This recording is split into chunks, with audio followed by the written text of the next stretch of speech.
It's Ron Goodall, FightHype.com. I'm here with the 2016 Olympian and rising contender, Lindolfo Delgado, when he makes his ring turn on August 10th against undefeated Brian Flores and Albuquerque on ESPN. First and foremost, sounds cliche, but how's training camp been and how's everything looking? Uh, it's going very good. The camp has been very well. I've been training hard. I've been stay focused, and I've been happy. Working. That's the important thing. That being happy in the gym, and I'm good. Thank you. Now, when you do a little research on BoxRec, they have the number one boxer in your division from your country's Pitbull. But right underneath that is you and Brian Flores. You as number two, Brian number three. So for the fight fans who really are starting to learn about you and your opponent, can expect possibly the two maybe best guys outside of the champion from Mexico fighting undefeated. Would you agree that you and Brian are the best coming up? Yes, I think we are the best right here in Mexico. Besides Pitbull. and that's why that fight is gonna be on fire, and I'm gonna take a great opportunity, and I hope to all be well in the fight, and I'm ready. I know your last fight, Timothy Bradley gave some comments saying that he felt maybe you were a little bit slow, your rhythm was a little bit off when you fought Carlos Sanchez, but you kind of picked it up, found a good shot, dropped your opponent, and then after that, you had your way. In that particular fight, was it more of something in the training camp, or maybe you had to make an adjustment because, Carlos Sanchez was maybe a little crafty? What was your thoughts on your performance in your last fight? I thought my performance was good.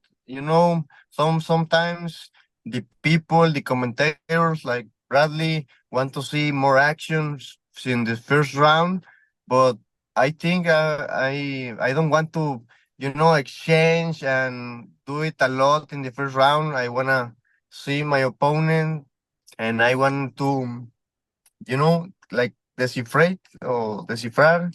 I want to see what my opponent have. And obviously, Carlos Sanchez is a good fighter, was strong, and I didn't want to expose me, and I just tried to be like chill, you know, boxing, and then finding the right opportunity to connect. And I think that's what I did. So sometimes the people want to see fires in the first round. What's interesting is like guys like, pound for pound guys like Terence Crawford or, Floyd Mayweather or even like, T Gervonta Davis or other guys or even Lomachenko, they kind of give up some of the early rounds a little bit and kind of get some of that same kind of criticism. And with you, former Olympian, maybe because you're from Mexico, they expect you to kind of go straight forward and fight. But if you watch your fights, would you say that you actually take your time, you can actually box on your back foot, you're not just a come forward fighter, and you have multiple different dimensions to your fighting style? Yes, of course. And sometimes there's fights that you need to give it all in the first round. But for me, it's more intelligent, like be more patient, find mistakes, and don't get hit, because that's what boxing is about, to hit and don't get hit. So that's why I do that thing. Sometimes people want to see more action, but all I'm gonna say that be patient. I'm Mhm. gonna come for that. Absolutely. So with that, I know a lot of people have criticized like Shakur about, being defensively smart and being paid. Would you agree with, that the way that he fights, or at least he fought in that style, kind of like your philosophy? It's not just about coming forward and just having this action brawl and getting myself involved in it. Yes, of course, because sometimes it's entertainment for the people, and people sometimes get bored. in like fighters like Shakur or me or but have you seen Shakur being like with shots in his head? No, because he is intelligent, he do his work, and in some round he do what he needs to do to finish the fight, and he won. And for me, that's all that matters. Won and be like good in your body, in your Hmm. face, your body, your head, because at the end of the day, it's is very strong punches that all uh, anybody can give it to you, and you are gonna take some punish to home, and for what? Yeah. And I'm sure that, with the top sparring you get at RGBA, Robert Garcia's been putting you in a ring with a lot of top guys. I mean, I believe you helped Mikey Garcia in preparation for Earl Spence. Who else have you worked with, where you had to show your slick defense and also strong offense against? I Um, mean, a good boxer that I been sparring is like Mikey Garcia, Josecito Lopez, Jose Ramirez, Virgil Ortiz, and Raymond Murataya. I a few times I sparred Brandon Rios. So you need to be careful with that kind of guys. mhm, And I learned a lot of Mikey because the first time I sparred Mikey, Mikey was like a little bit. I thought he was playing, like he want to don't get hit. He was just defending with me, and I was like, he don't want to spar or what is going on? But as Mikey turned that, and I learned a lot from Mikey because of his defense, and Mikey's a smart fighter, and I learned a lot. with your style, right, and the people that you've sparred against, right? It can make sense because Virgil's big puncher, Mikey's big puncher, like these are really big punchers that you don't want to engage with. So I'm just curious on because a lot of times people will say, "Hey, I want to have the macho fight. I want to emulate Chavez. I want to come forward." Who's some of the people that you watched growing up that kind of influence your style outside of your amateur background? I see a lot of Oscar de la Hoya, Tito Trinidad, and Sugar Ray Leonard. O Oh, wow. sea, that's the fighter I love the most, Sugar Ray Leonard. But my dad always put me fights of Oscar de la Hoya and Tito Trinidad, and I think my style is a little bit of every fighter of that. Yeah, and you can see it in your fights. When you take your time, you pick shots, and then when it's really, time to go for the kill, like Sugar Ray Leonard or even De La Hoya, those guys get the Sí. job finished. Now I know your opponent Brian Flores, we can't look past him, but ultimately you're ranked highly in two of the sanctioned, maybe three of the sanctioned bodies. You're cracking the top 15. I can't help to ask. Is there a specific champion that if you had your way, maybe in a year or two, is it Pitbull? Would you want that type of guy? Is it Teofimo Lopez? With the top rank connection. The guy who's essentially the lineal, the guy who beat the man. Is there a certain specific fight that, hopefully that can get made for you in a year or two? But I would love to fight Pitbull and Teofimo Lopez, David Haney. But a lot of people ask me about Pitbull. Hmm. Because I know a lot of Mexicans or in Mexico they ask me, "Hey, when are you fighting Pitbull? When are you fighting Pitbull?" I would love to fight Haney first because it's a Mexican. I prefer like another guy from another country. Hmm. But I think the fight of Pitbull is gonna be a great opportunity for me to show all the boxers in my weight Hmm. that what can I do?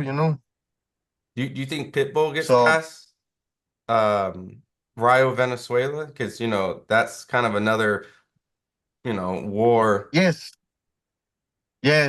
I really don't know. I think Rayo has more advantage because of he's very tall, he's very smart. I've been seeing him training here, and I hope Rayo wins. If not, I would love to fight Pitbull.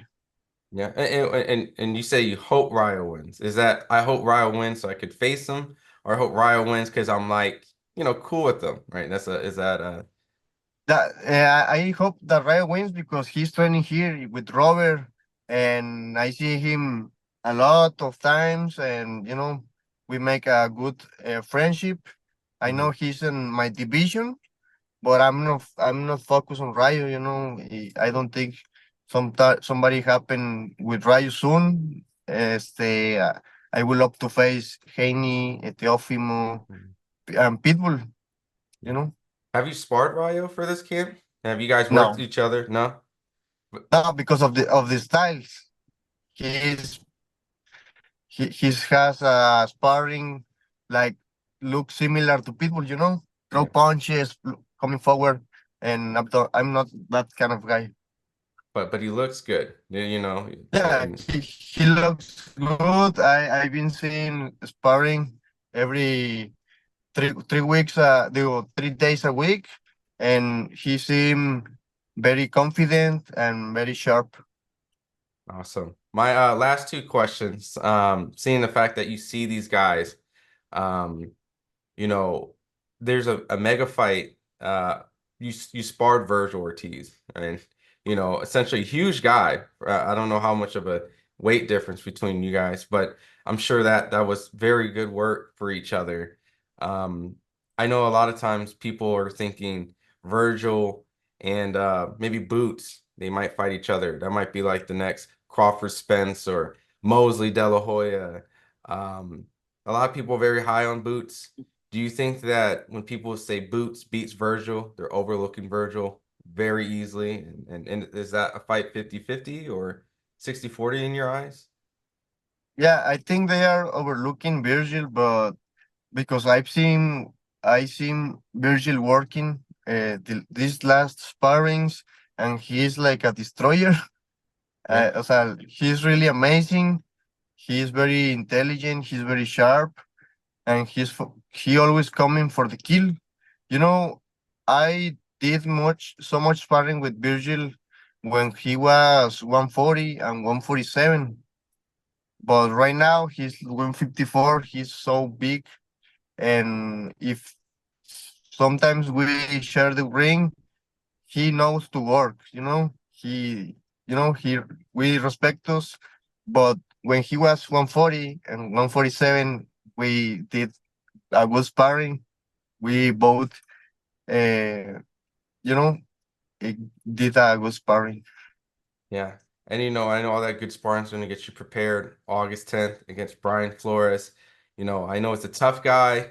Some of the fight fans might not be familiar or know his name or never seen him before, but when they see you step in the ring, it's pretty much two of the best guys out in Mexico, which also arguably some of the two best guys in the weight division. So, for the fight fans who tuning in, what can the fans expect? Any last message?